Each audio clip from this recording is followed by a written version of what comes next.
The crystal plates on the long dining table rattled as Elias Grant's voice cut through the mansion like a whip. If you can't even serve her, then you don't belong in my house. Every guest froze. Cameras from dinner guests' phones trembled in their hands. Ariel Grant, his wife, stood still at the head of the table, her palms trembling, but her eyes calm. Across from her, Selena Cross, the woman everyone whispered about, the mistress, smirked, swirling red wine in her glass. Elias's rage boiled over. He grabbed Ariel's wrist and shoved her back toward the door. You'll serve who I tell you to serve, or you'll get out. The crowd gasped as he struck her across the face. The sound echoed off the marble walls. Then, humiliation beyond cruelty, he locked the doors behind her and barked to security. Keep her outside until she learns her place. The servants hesitated, but his glare silenced them. Outside, under the mansion's bright chandeliers, Ariel stood barefoot on the stone porch, bruised cheek glowing under the golden light. The heavy door shut in her face. Inside, laughter and clinking glasses continued, as if nothing had happened. She didn't scream. She didn't cry. She only whispered to herself, "He beat me because I refused to serve his mistress." Then in the still air, her expression changed, pain turning to steel. Somewhere in that silence, a secret was waiting to rise, a secret that would one day crush him, because the woman he just threw out wasn't what she seemed. She was the hidden billionaire CEO of the empire he thought he owned. But how could a man so powerful be destroyed by the wife he thought was powerless? What could she possibly do next that would bring him to his knees? This is a story of betrayal, humiliation, and quiet resilience that blooms into power. This is the story of how a husband beat up his wife just because she refused to serve his mistress, unaware she was the secret billionaire CEO, and what she did next crushed him. Hello, family. Welcome back. Before we begin, please click subscribe. Every single click helps us tell stories of courage and truth. And in the comments, tell us where you're watching from. Because when we share these stories together, we remind each other that even in pain, we can rise. The mansion's dining hall glittered under crystal chandeliers, every surface reflecting wealth and ego. Elias Grant sat at the head of the long table, wine glass raised, his laughter booming. Guests, executives, neighbors, family pretended to join in, afraid to be the first to stop. Beside him sat Selena Cross, his rumored business partner, wearing a crimson gown that matched her lipstick and arrogance. At the far end stood Ariel Grant, his wife, calm, quiet, graceful. She had cooked the meal herself even though there were 3 chefs employed. Her smile was faint, polite, a habit more than a choice. Selena tilted her glass lazily and said, "Loud enough for everyone. You forgot to serve me, Mrs. Grant." The room stilled. Forks froze midair. Elias's eyes narrowed. "You heard her," he said, voice low but deadly. "Serve her." Ariel's fingers tightened around the serving tray. "Selena is your guest, Elias," she answered softly. "You can pour her drink yourself." Gasps circled the table. Selena's painted smile widened like a wound. "How adorable," she cooed. The wife giving orders in her husband's house. Elias slammed his palm on the table so hard the crystal rattled.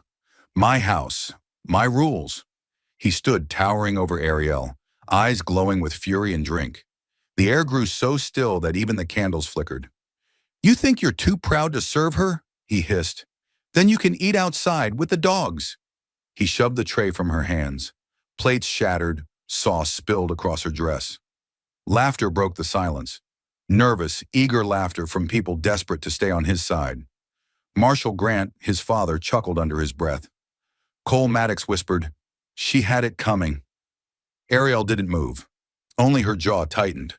Elias' rage needed proof of power. He grabbed her arm and struck her, once sharp across the cheek.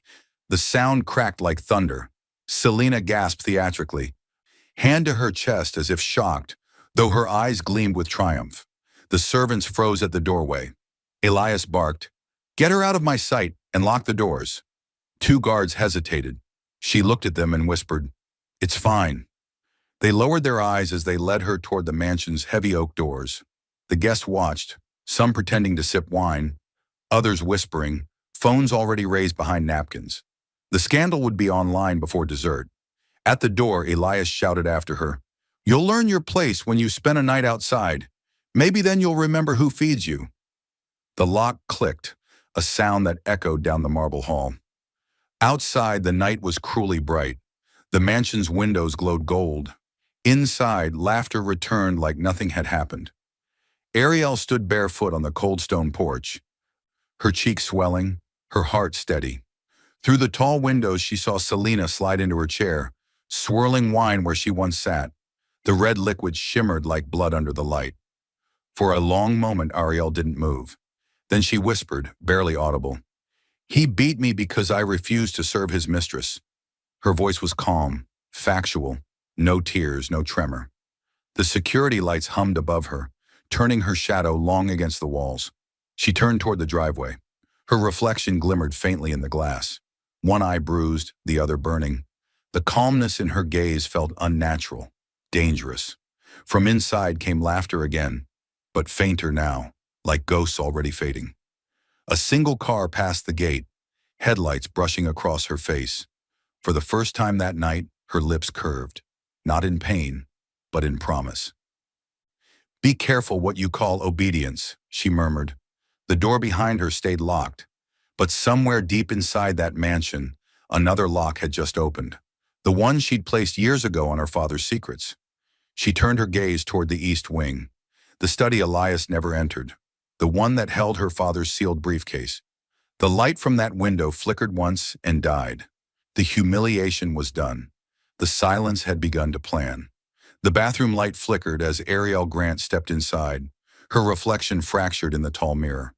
Behind her, the distant sound of laughter still drifted from the mansion's dining room, muted, careless, like a celebration built on cruelty.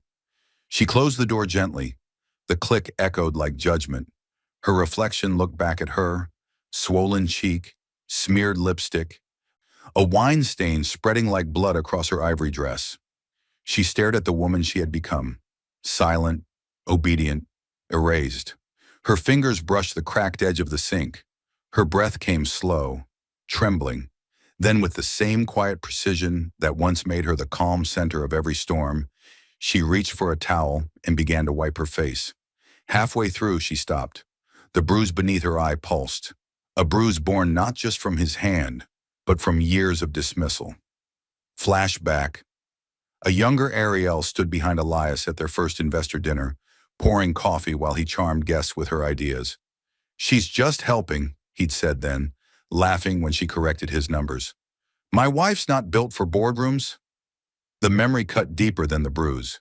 She leaned closer to the mirror, whispering to the woman staring back, "He beat me because I refused to serve his mistress." The words didn't tremble. They landed heavy, sharp, real. Tears threatened, but never fell. Instead, her gaze hardened, searching the mirror for the person she used to be.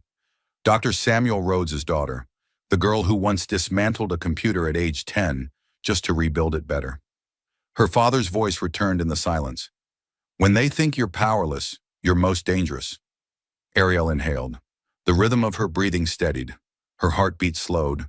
The storm inside her began to organize itself into resolve. On the counter lay her wedding ring. Small, expensive, meaningless now. She slid it off and placed it beside a framed photo of her father, one she had kept hidden behind the vanity mirror. Dust caught the light on the glass. "I'm done being small," she whispered. The air in the room shifted. The once soft golden light now felt cold, metallic. She straightened her back. Then her eyes fell on the drawer beneath the counter, half open. Inside lay a key, a small brass key marked with an engraved R. A memory sparked. Her father, months before his death, handing her that same key. "When you're ready to remember who you are, use this," he'd said. Her fingers trembled as she picked it up. She looked again into the mirror. Same face, new fire. Outside, thunder rolled somewhere distant. Not rain, just sky rumbling, as if aware of what was about to unfold. Ariel turned toward the door, hair falling loose across her shoulders. "You locked me out tonight, Elias," she murmured, "but you also unlocked something you'll never survive." She stepped into the corridor, the key glinting in her palm. The light above her flickered once more, then steadied, bright. She walked toward the east wing, the study Elias never entered, where her father's sealed briefcase waited, and the truth of who truly owned everything was about to awaken. The hallway was silent except for the faint echo of Ariel's heels against marble. In her hand, the brass key gleamed, a relic of the past, cool against her skin. She turned toward the east wing, her father's study, the one Elias never bothered to open. The air smelled faintly of dust and cedar. When she pushed the door, it creaked like a memory exhaling after years of silence. Stacks of untouched books lined the walls. A covered desk sat in the center beneath a frozen chandelier. Ariel set the key on the table and closed her eyes. The silence pressed against her chest, pulling her backward through time. Ariel's first memory of Elias, a younger man with sharp ambition and no name. He'd sat in her father's cafe, sketching business plans on napkins. "I just need someone to believe in me," he'd said. And she did. She sold her car to fund his first prototype. She coded his website herself, using her father's old laptop. When his first check arrived, he kissed her forehead and said, "I'll never forget what you've done for me." He did. 2 years later, hospital lights. Ariel lay pale on a bed, her hands over her stomach. Miscarriage, exhaustion. Elias stood by the door, phone in hand. He didn't look at her. "You should rest," he muttered, texting someone. The phone lit up with a message she wasn't meant to see.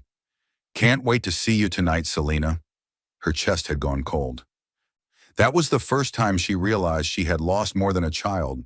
She had lost her husband. Then came her father's death. Dr. Samuel Rhodes, scientist, founder, visionary. At the funeral, Elias shook hands with investors, whispering condolences like business deals. When the lawyer offered her father's sealed envelope, Elias snatched it first, saying, "I'll handle her finances." Later that night, he returned with a smirk. "Your father left nothing but files and failed patents." She never asked to see them, until tonight. Ariel opened her eyes. The desk before her seemed to hum faintly with the weight of truth. She slid the key into the small compartment beneath the drawer. Click. The latch opened, revealing a weathered briefcase marked Rhodes Legacy Holdings. Her pulse quickened. Inside a folder, its paper yellowed and edges crisp. Stamped in bold, "Ownership Trust, Confidential Beneficiary." She didn't open it yet. Her father's voice echoed again. "Don't rush power. Let it come to you when you've earned calm." Her hands trembled, then steadied. She placed the briefcase on the table, brushed dust from its surface, and whispered, "You always knew I'd need this, didn't you, Dad?" Outside, laughter still faintly drifted from the west wing, where Elias entertained his guests, his mistress's voice a shrill echo in the night. Ariel closed the study door behind her, leaving only the faint light from the window on the briefcase. As she turned away, the camera lingered on the label stamped across the folder inside. 62% equity transfer, Rhodes Enterprises to Grant Tech Holdings, pending activation by beneficiary Ariel Rhodes. The inheritance she never knew existed was already hers. She just didn't know yet how completely it would ruin him. If you're watching this and you haven't subscribed yet, please take a second to do it now. Every click, every share, every comment helps us keep telling stories that give strength to women and children who've been broken, forgotten, or silenced. When you subscribe, you're not just supporting a channel. You're standing beside survivors, saying their stories matter. Turn on your notification bell so you never miss a story that could change a life. And in the comments, tell us, where are you watching from? And what part of this story spoke to your heart? The next evening, the mansion blazed with laughter again. The servants moved quickly, adjusting table linens under Elias Grant's orders as guests arrived. Investors, family, and neighbors, including Karen Lewis, the ever-curious neighbor with a camera-ready smile.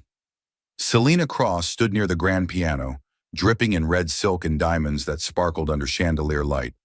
She laughed too loudly at every comment, every compliment. Her hand never left Elias's arm. Ariel entered quietly through the side hallway. Her bruised cheek was concealed with light makeup. Her presence drew a wave of whispers, then silence.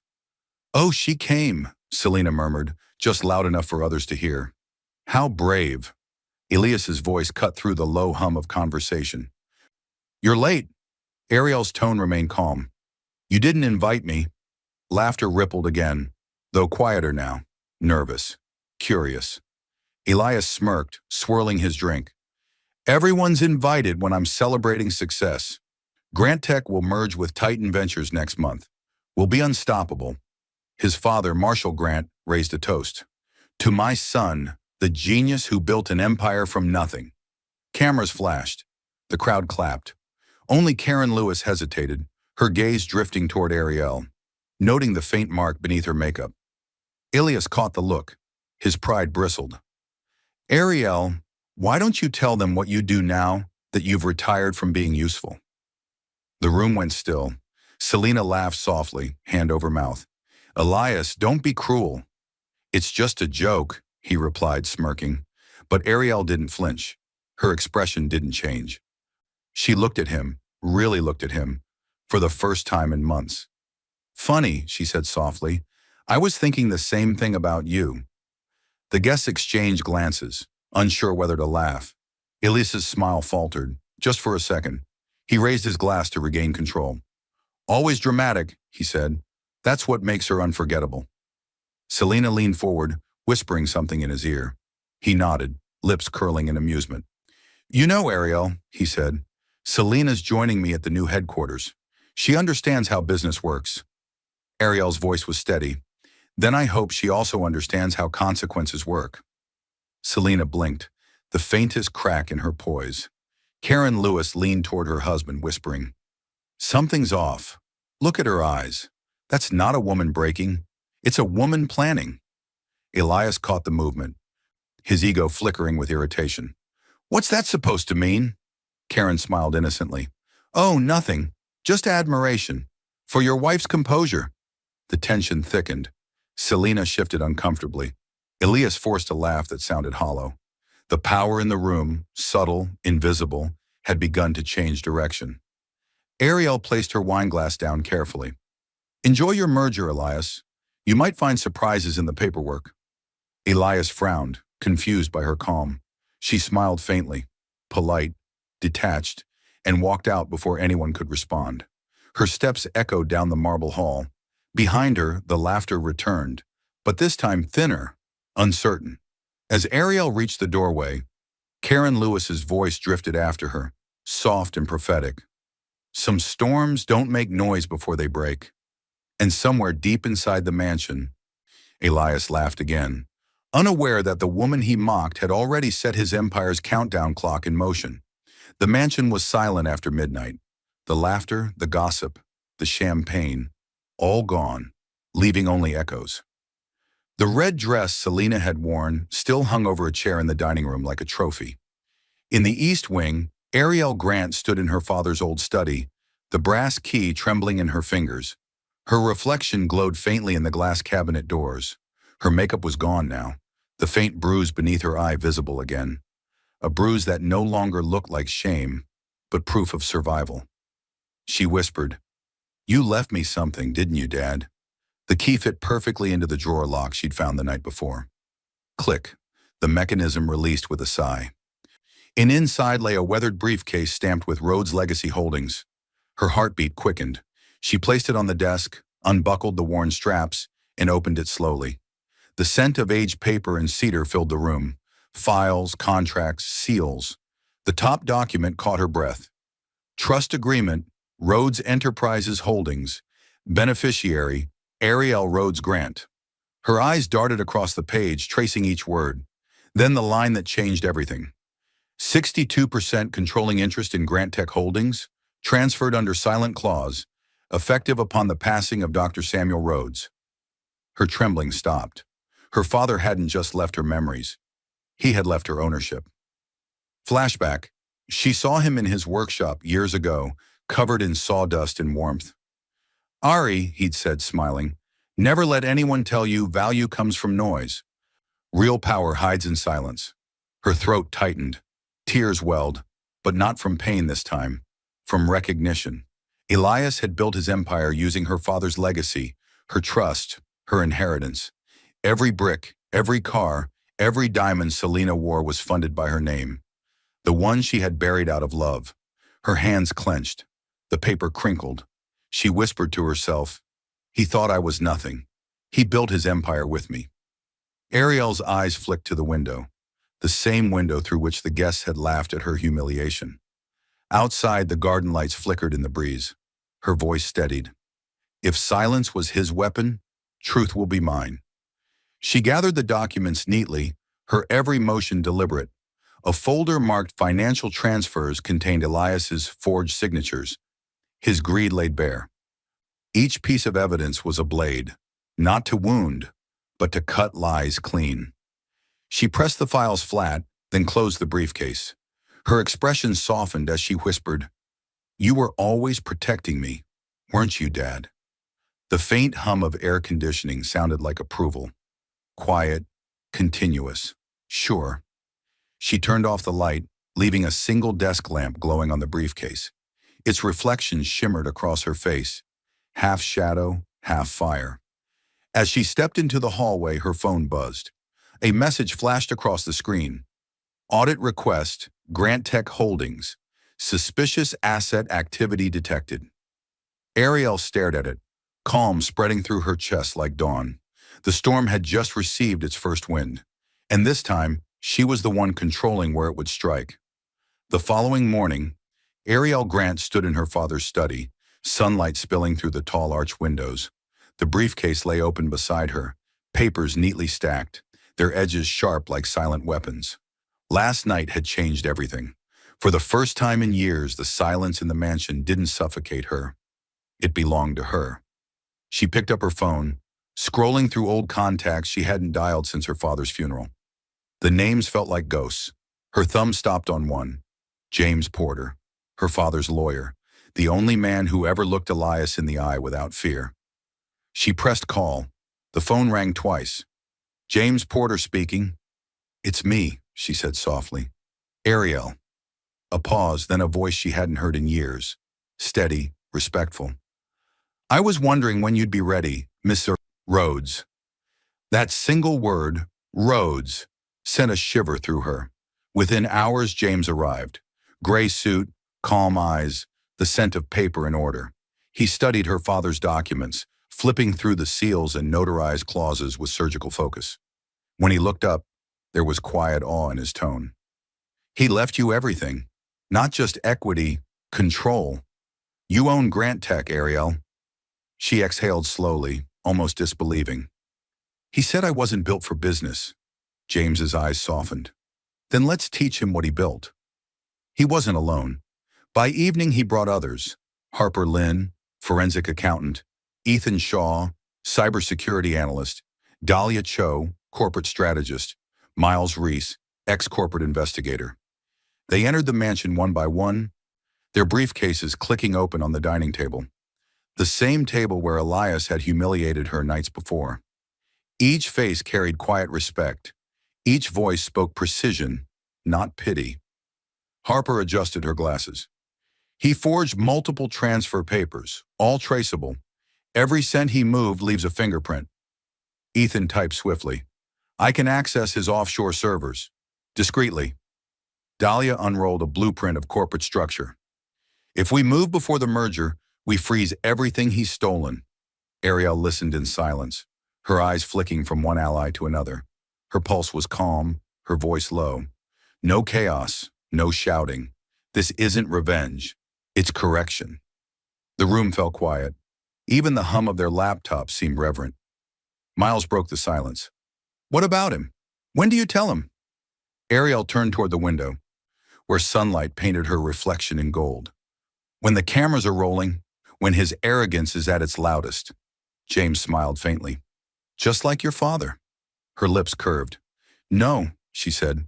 "Stronger." They nodded, united in silent agreement. The woman once silenced had become a commander of order and calm precision. As the team packed their materials, the briefcase sat closed on the table. Not as a relic, but as a throne. As James left, he handed her a sealed envelope from her father's archive. "He wanted you to open this when you were ready to lead." Ariel looked down at the envelope marked "The Day of Truth." She traced her fingers across the seal, her reflection glinting in the gold foil. Her whisper was barely audible. That day is coming, and somewhere across town, unaware of the storm gathering in his own house, Elias Grant toasted his upcoming merger, laughing, blind, and already standing on the edge of his fall. Morning sunlight poured through the glass walls of Grant Tech headquarters, glinting off steel and glass like a fortress built from pride. In the center of it all, Elias Grant stood before a crowd of investors, his smile wide, his voice steady, the picture of untouchable success. When Titan Ventures signs the merger next week, he said, we'll be worth over $1 billion. Efficiency, innovation, dominance, that's what we stand for. Applause filled the room. Cameras clicked. He straightened his cufflinks, basking in the sound. Behind him, a massive screen projected his image 10 feet tall. His own reflection multiplied. But in the corner, a junior analyst whispered to another, "Did you see the audit notice?" "Yeah. Something about asset inconsistencies. Weird timing." Elias caught fragments of their words and frowned. "Everything all right?" he asked sharply. The analyst froze. "Yes, sir. All under control." He dismissed it with a smirk. "Good. Keep it that way." Across town in her father's study, Ariel Grant was a mirror opposite of him. Calm, centered, methodical. Her team sat around the table, laptops open, papers spread like battle plans. "The audit triggered faster than expected," Harper Lynn said. "Good," Ariel replied softly. "Let the truth crawl before it runs." James Porter added, "He's going to notice. The more he tries to fix it, the deeper he'll dig himself in." Ariel closed a folder and leaned back, her tone measured. "Then let him dig." At Grant Tech, the cracks deepened. The press release about the merger had barely gone live when Karen Lewis, the neighbor-turned-freelance blogger, posted an article. "Is Grant Tech's golden CEO too polished to be real?" Within hours, whispers turned to noise. Phones rang. Investors asked questions. Elias' assistant, pale and nervous, entered his office. "Sir, the audit team wants to review old transfer files. They say some documents look unusual." His hand froze midair. "Who authorized that?" "It came from the federal division, sir. They already started." His jaw clenched. He forced a smile that didn't reach his eyes. "Handle it. Quietly." He turned toward the window, his reflection distorted by the sunlight. For the first time, the glass didn't show power. It showed doubt. That night, the mansion was quieter than usual. Selena lounged on the sofa, scrolling through social media. "People online are asking if the audit is true," she said. Elias snapped, "Ignore it." "I can't," she muttered. "It's trending." He turned sharply, eyes blazing. "Nothing's wrong." But outside, Ariel's car glided past the gate, headlights cutting through the dark. From her driver's seat, she watched the mansion she once called home glow under the night sky. The same glow that used to blind her now looked fragile. She whispered to herself, "When pride begins to crack, it never stops at the surface."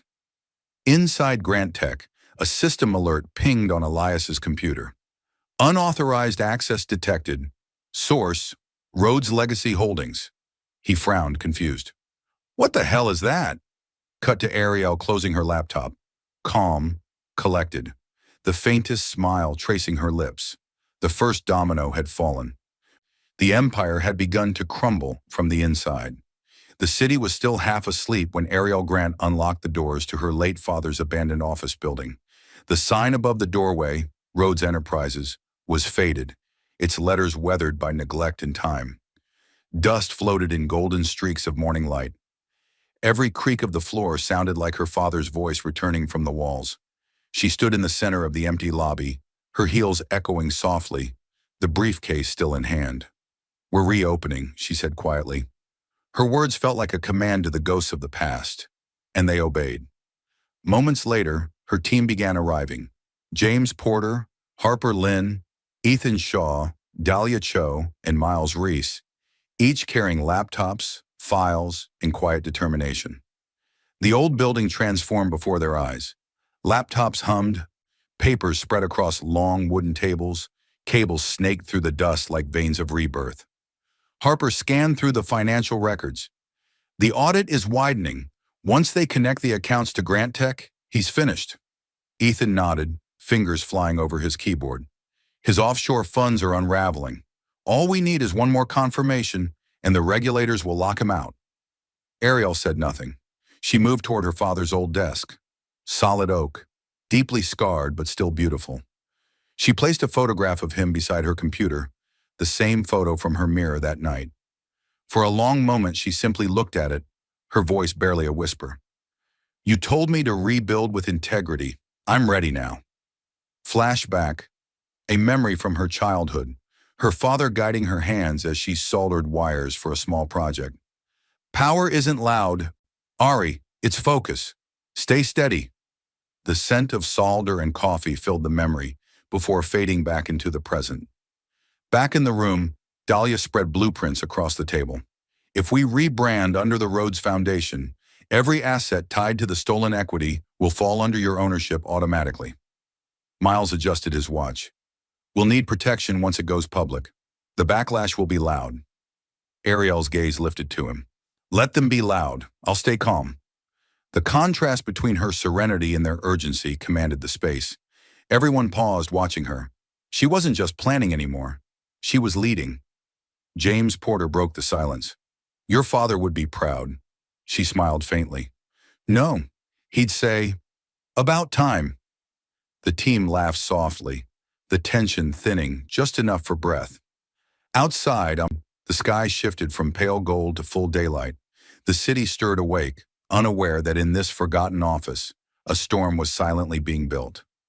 Ariel typed her final instruction into the system. Freeze Grant Tech accounts. Authorization. Beneficiary owner, A. Rhodes. A beep confirmed the command. The briefcase light reflected off her face. Calm, radiant, unstoppable. Her phone buzzed. A text from an unknown number appeared on screen. Elias Grant. What did you just do? Ariel read it once, set the phone down, and whispered, You'll find out in daylight. Outside, the old Rhodes Enterprises sign flickered. Dead for years, now glowing faintly again. The rebuilding had begun, and with it, the quiet birth of vengeance in the name of integrity. Golden laughter poured from the rooftop terrace of Selena Cross's penthouse that evening. A jazz band played softly under string lights. Reporters, influencers, and business associates mingled, toasting the power couple of the moment. Selena stood at the center in a red silk gown that shimmered under city lights, the same shade she'd worn the night Elias locked Ariel outside. Every camera adored her. Every guest envied her. At her side, Elias Grant clinked glasses, wearing his signature smirk. To new beginnings, he declared, to power, wealth, and women who understand ambition. Laughter followed. Even Karen Lewis, the neighbor who once pitied Ariel, was there, recording with discreet fascination. She whispered to another guest, He's celebrating too early. I can feel it. Selena leaned against Elias, voice dripping with triumph. You really don't regret letting her go. He laughed, arrogance in full bloom. Ariel was furniture, quiet, dull, and replaceable. The crowd chuckled. Cameras flashed. Every frame captured cruelty disguised as charm. But the night wasn't finished teaching him irony. Minutes later, a waiter approached Elias with a message on a silver tray, sealed in white, embossed with gold letters. From the office of the Rhodes Foundation. He frowned. Who sent this? The waiter shrugged. A courier. Said it was urgent. He opened it lazily, smirking at Selena. Probably another partnership request. Inside, a single page. Notification of asset suspension. Effective immediately, all Grant Tech accounts are under investigation for financial discrepancies linked to Rhodes Enterprises holdings. His smile froze. The laughter around him faded into a dull hum. Selena frowned. What's that? He stared at the document, color draining from his face. It's impossible. He reached for his phone, opening his finance app. Error. Bank accounts. Frozen. Corporate dashboard. Restricted access. Investors chat group. Left by everyone. A trickle of sweat ran down his temple. The air around him thickened. Elias, Selena whispered, her tone shifting. He looked at her, realization dawning like a curse. Someone did this deliberately. Downstairs, Karen Lewis refreshed her phone, her eyes widening as the trending headline appeared. Breaking, federal audit confirms Grant Tech assets linked to hidden beneficiary, Rhodes Enterprises. She turned her camera toward the terrace, whispering into it. History has a strange sense of timing. Upstairs, Selena tried to laugh it off. It's just a mistake, right? Elias's hands shook as he read the fine print again. Beneficiary, Ariel Rhodes Grant. The name hit like thunder. The woman he'd beaten, mocked, erased, had just claimed everything. The crowd began murmuring, whispers spreading like wildfire. Reporters refreshed their phones. Some lifted their cameras again, recording not glory this time, but downfall. Selena stepped back, her smile fading. Elias, what did you do? He didn't answer. He couldn't. As sirens wailed faintly in the distance and flashbulbs flared around him, a text popped up on his screen. From Ariel Rhodes. Every empire built on lies eventually remembers who funded it. He looked up, trembling. The rooftop lights flickered, gold turning to white, and for the first time Elias Grant felt the world tilt beneath his feet. The mansion that once buzzed with laughter now echoed with silence. Elias Grant paced across the marble floor, his phone pressed to his ear. No, listen, there's been a mistake, he snapped. I own those accounts. Hello? Hello? The call cut off. Every number he dialed sent him to voicemail. He turned toward Selena, who sat on the couch scrolling through her phone, her face pale. Elias, she murmured, the news is everywhere. They're saying the Rhodes Foundation froze Grant Tech's assets. They're calling you. Don't say it, he barked, but his voice cracked halfway through. His reflection in the glass window showed a man unraveling. His tie hung loose, his eyes wild. He slammed his fist on the counter. This is sabotage. I built everything. From behind him, Selena's voice was soft, almost trembling. Maybe she's the one behind it. He turned sharply. Ariel, don't be ridiculous. She doesn't have the brains or the... He stopped mid-sentence. The word brains died on his tongue, because suddenly he remembered. The Rhodes name. Her father. The documents he'd ignored years ago. He whispered almost to himself. Rhodes Enterprises? Selena's eyes widened. What did you say? But before he could answer, the sound of tires rolled up the driveway. Headlights flashed through the front windows. A car door shut. Selena rushed to the window. Oh my God, it's her! The front door opened slowly. Ariel Grant stepped in. Calm, immaculate, radiant in silver gray. No bodyguards, no anger. Only presence. Elias froze where he stood. For a moment, he couldn't speak. The woman he once dismissed as fragile now filled the entire room with quiet command. You shouldn't be here, he managed. This is my house. She tilted her head slightly, eyes serene. Is it? She handed him a thin folder. He opened it, his hands shaking. The deed to the mansion. The ownership transfer. Signed years ago, by him. Her name printed in bold across the top. Ariel Rhodes Grant. He looked up, disbelief splintering across his face. This is impossible. Her tone was gentle, almost kind. You told me once I was nothing, but everything you called yours was built from my inheritance. Selena stepped backward, clutching her purse like a shield. Elias, what is she talking about? He ignored her. His voice dropped to a whisper. You planned this. Ariel's eyes glistened, not with revenge, but truth. No, you did. Every lie you told just signed another paper I already owned. The weight of her calm crushed him more than rage ever could. She turned toward the door. You have until tomorrow morning to leave my property. As she stepped outside, her phone vibrated. A text from James Porter. Everything's ready for the gala reveal. Cameras confirmed. Ariel looked up at the night sky, the mansion glowing behind her like a fading crown. Her whisper was steady, final. Tomorrow the world learns who built his throne. And as she drove away, the faint sound of glass shattering echoed from the house. Elias's empire, breaking one frame at a time. The ballroom of the Titan Grand Hotel blazed with light, chandeliers reflecting gold across a sea of guests. Cameramen, investors, and press anchors lined the edges, waiting for one moment, the grand merger signing of Grant Tech with Titan Ventures. At the center of the stage stood Elias Grant, confident once again, suit tailored to perfection, ego stitched back together overnight. Beside him, Selena Cross, smiling for cameras in another crimson dress, the color of pride and denial. Tonight, Elias began, his voice booming through the mic, we make history. Grant Tech is no longer a dream. It's the future. Applause erupted. Every flashbulb turned him into the shining icon he believed himself to be. He leaned forward to sign the document, his hand poised dramatically over the golden pen. But before the nib touched the paper, click. The ballroom doors opened. Heads turned. The crowd hushed. Ariel Grant walked in, poised, silent, luminous in a pearl-white suit that seemed to glow beneath the chandeliers. Every step echoed like a verdict. The security hesitated, uncertain whether to stop her. But her composure was so absolute that even they stepped aside. She walked straight to the front, her calm gaze locking on Elias. Before you sign that, she said softly, there's something you should see. Her voice was low, but it carried like thunder.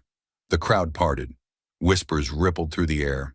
She placed a sleek silver folder on the signing table.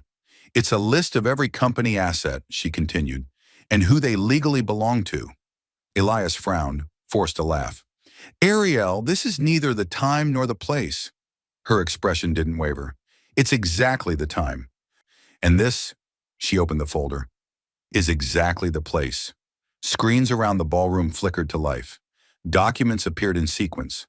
Company registrations, bank transfers, ownership papers. Each line bore a name that silenced the crowd. Beneficiary, Ariel Rhodes Grant. Elias froze. His signature hovered uselessly above the page. Selena stepped back, whispering, Elias, what is this? He stammered. These are forged. A voice from the audience, James Porter stepping forward. Authenticated by Federal Registry this morning. Reporters gasped. Cameras zoomed in. The investors' faces turned pale. Elias' chest rose and fell rapidly. His once controlled voice cracked. You planned this. Ariel met his gaze, calm as glass. No, Elias, you did. The moment you used my father's name to build your empire. The room held its breath. She closed the folder, lifted her chin. You wanted the world to see your power. Now they will, as it leaves you. Security began ushering him off stage as reporters shouted questions. Selena stumbled backward, her clutch falling, eyes wide with disbelief. Ariel didn't move. She simply stood there, unshaken, as the crowd erupted. Flashes, murmurs, chaos. As Elias was escorted away, he turned one last time, voice breaking. You'll regret this. Ariel's reply was calm, final, absolute. I stopped regretting you the moment you hit me. She turned toward the cameras, serene under the lights, her voice steady for the world to hear. Integrity isn't revenge, it's correction. The applause that followed wasn't loud, it was reverent. The following morning, the world had already chosen its side. News vans crowded the front of the Grant mansion. Reporters shouted questions into microphones as headlines flashed across every screen. Grant Tech CEO exposed. Wife revealed as true owner. Ariel Rhodes Grant, the billionaire he tried to erase. Inside, Elias Grant sat motionless on the marble stairs, surrounded by unopened letters, half-packed boxes, and silence. The house that once symbolized his pride now felt like an echo chamber of his downfall. His phone vibrated endlessly. Missed calls, terminated contracts, board resignations. His empire had turned its back on him in less than 24 hours. Mr. Grant, his butler said quietly, avoiding eye contact, the staff are leaving. There are no more funds to cover payroll. Elias didn't answer. He simply stared at the TV screen showing footage from the gala. Ariel, calm and radiant, while he was escorted out. The camera zoomed in on her face as she said, Integrity isn't revenge, it's correction. That single line played on repeat like a curse. Selena Cross stormed in, eyes red from crying, clutching her phone. You lied to me, Elias. You said everything was under control. He looked at her, his voice brittle. You don't understand. I built this company. You built it on her, she spat, and now it's gone. Do you realize my name's trending under fraud accomplice? She threw her phone at his feet and grabbed her purse. I can't go down with you. He reached for her wrist, desperate. Selena, please. She pulled free. You're finished. The door slammed behind her. He stood there, the echo of the door slam vibrating through the empty mansion. The same door he once locked to throw Ariel outside. Now it locked him in. Hours passed. Evening light dimmed the gold tones of the mansion into gray. Elias wandered through the rooms. The dining hall where he'd humiliated her. The mirror hallway where he used to check his perfect reflection. Each place now whispered what he'd done. He picked up a framed photo from the shelf. Their wedding day. Ariel smiling softly, eyes full of trust. His thumb brushed the glass, tracing the edges of a love he had crushed. She was never weak, he murmured. I just never saw her. A sound broke the silence, the front door opening. He turned, startled, but it was just Marshall Grant, his father. Dad, you came. Marshall's face was cold. I came to collect my things. The investors already withdrew. We're bankrupt. Elias stepped forward, pleading. You believed in me once. I believed in the mask, his father interrupted. Now everyone sees the man beneath it. He walked out without another word. Elias stood alone as the lights flickered. Unpaid bills cutting power mid-room. The mansion darkened until only moonlight remained. He sank to his knees, whispering through trembling lips. Ariel, how did I ever think you were nothing? A notification blinked on his phone one last time. Property ownership transferred. Vacate premises within 48 hours. The same house he used to imprison her would now cast him out. Karma had turned the key. A week later, the city skyline gleamed under a clear blue morning. The same media outlets that once mocked Ariel Grant now filled their headlines with awe. From beaten wife to billionaire CEO, Ariel Rhodes Grant redefines power. The woman who owned his empire. Inside the newly restored Rhodes Foundation headquarters, sunlight flooded the boardroom. The room felt different, not like a battlefield of greed, but a sanctuary of calm authority. Ariel stood at the head of the table, dressed in a soft ivory suit, her hair pulled back, her demeanor serene. No arrogance, no vengeance, just balance. Around her sat her allies, James Porter, Harper Lynn, Ethan Shaw, Dahlia Cho, and Miles Reese. Each of them now department heads in the foundation's new structure. James read the final report aloud. All assets legally transferred, merger voided, and the foundation fully recognized under your father's name. Congratulations, Ms. Rhodes. She smiled faintly. It's not about congratulations. It's about correction. They nodded in silent respect. The tension of weeks past was gone, replaced by quiet pride. Ariel looked out the window at the city her father once dreamed of rebuilding. My father believed in progress with conscience, she said. We're not here to mirror corruption. We're here to reverse it. Her voice was soft, but it carried through the room with the gravity of command. In another flash of contrast, the boardroom's glass reflected the headline on a nearby TV screen. Elias Grant under investigation for fraud, tax evasion, and corporate misconduct. He was now a cautionary tale, while she stood as the embodiment of restraint and justice. But Ariel didn't gloat. She didn't even smile. Instead, she closed her notebook and turned to her team. We'll reopen the scholarship fund my father designed, she said. Name it the Rhodes Renewal Program. Give opportunities to those who lost everything to greed. Just like I did. Harper Lynn's voice wavered slightly. You're incredible, Ariel. Ariel looked at her, eyes calm but glistening. Pain teaches clarity. Once you stop fighting to be heard, you start learning how to be remembered. The room fell into thoughtful silence. The power of her words wasn't loud. It was sacred. Moments later, Lydia Moore, her former assistant, entered with a smile. The press is waiting outside for a statement. Ariel nodded. Tell them I'll be brief. When she stepped onto the steps outside the building, the flashbulbs erupted. But this time, they didn't blind her. They illuminated her. Power without integrity collapses, she told them. What happened wasn't revenge. It was restoration. And I hope every woman watching this remembers. Silence isn't weakness, it's preparation. The crowd fell quiet. Cameras froze. For once the world listened not to scandal, but to grace. As Ariel turned to re-enter the building, she paused at the door, whispering under her breath. Half prayer, half promise. Dad, the legacy is safe now. Then she placed her palm on the engraved glass panel, the Rhodes Foundation, built on integrity. The sunlight caught the letters, turning them gold. Her era had begun. The evening sky burned with the soft orange of sunset over Rhodes Foundation headquarters. The city outside glowed with quiet motion. Taxis, laughter, lights, all moving to a rhythm that finally felt free of her pain. In her office, Ariel Grant stood by the tall window, her reflection layered over the skyline. She was calm, her features softened, no longer shadowed by sorrow or revenge. The documents on her desk were signed, the legacy secured. Everything her father built was whole again. A gentle knock at the door broke the silence. Lydia Moore peeked in. There's someone here to see you. Ariel didn't turn. Who? It's him.